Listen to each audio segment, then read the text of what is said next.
type of searching or one more type of traversal, that is DFS.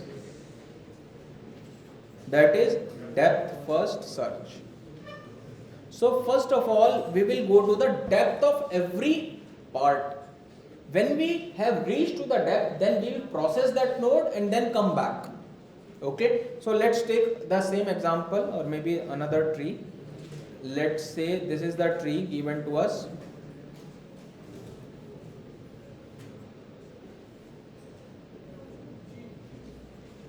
Okay, so let's say this is a tree given to us and we have to write the DFS of it.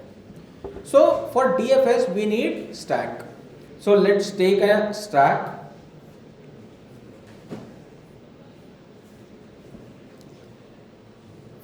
First of all, we will visit the root node and then we insert it into our stack. Then always remember, if nothing is given to you, then always start from left to right. So we went to the left side. If we have left side, then we will insert that node into our stack. Okay. Then do we have left of 2? Yes. Then we will insert that node into our left side. Now, is the left side is visited? Yes. Do we have right side also? Right now we are not having any right side. So now we have reached to the depth of that side. So now we process this node. So processing means we will delete this node, which is 4, and put it into our output. Then we have came to 2.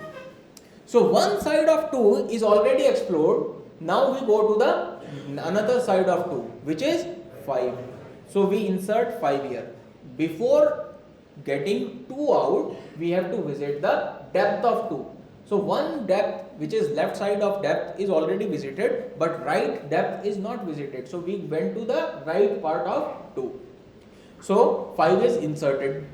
Now we don't have any left or right part of 5. So 5 is the last node, which is the depth. So we process it. So processing means we delete it from the stack and put it onto the output.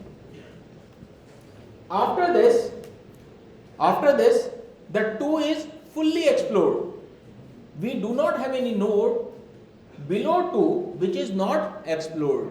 So we will delete 2 and write 2 into our output. Now our stack is look like this. Now if you see, the depth of 1 on one side is already visited. Now go to the another side of 1, which is 3. So insert 3 here. Is 3 at the depth? No. We have left part of 3. So put left part of 3, which is 6. Do we have left of 6? No. Then one side of 6 is already explored, but another side is still remaining. So what we do is we push 7. Because we have depth of 6, it is not fully explored right now. Now after visiting 6 and 7, after 7 we have left part of it. So visit 8 also. We don't have any left or right part of 8. So process 8. So delete 8 and put it into output. Now after deleting 8 from our stack, we have right part of 7. So explore 9. Put it into stack. So 9 is having left and right as null. So we have reached to the final node. So delete 9 and put it onto the output. Now when we come to 7, the left part and right part both are explored. So now explore, process 7 also. After exploring 7, when we come to 6, then the left part is empty and right part of 6 is already explored. So we process 6 and write 6 in the output. After that, when we come to 3, then left part of 3 is fully explored and we do not have right part. If we have right part now, then we have to go to the right part of 3 first before exploring, before processing 3. So now since we do not have right part, then we will process 3 and we will delete 3 from the stack. And then we come to 1. So left part and right part both are fully explored. Then we process 1 and our stack becomes empty at the last. So this is our depth first search of our given binary tree. Okay. Now there is a question. I'll give you an application where we can use depth first search. So one question can be, can you tell me what is the longest path? What is the longest path of a binary tree? So here you can clearly see this path is having 3 nodes. This path is having 3 nodes. This path is having 3 nodes. This path is having 5 nodes. This path is also having 5 nodes. So what is the path, longest path? 5. Now if somebody asks you what is the longest path of a given binary tree, tell that path or tell the number of nodes. So 5 is the answer here. How to find it? By using DFS. Simple.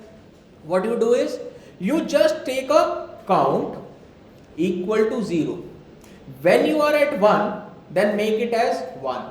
When you are 2, then make it as 2. When you are at 4, make it as 3. When you are coming back, then do -1. Then when you are coming back, do -1. Similar kind of thing. And you take one more variable as max. So max is having the maximum value. Right now max is 3 because 3 is the maximum value here.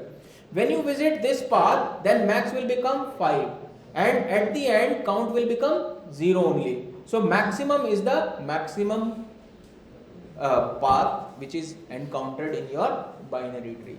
So this is how you can find the maximum path of a given binary tree. Okay, by using DFS.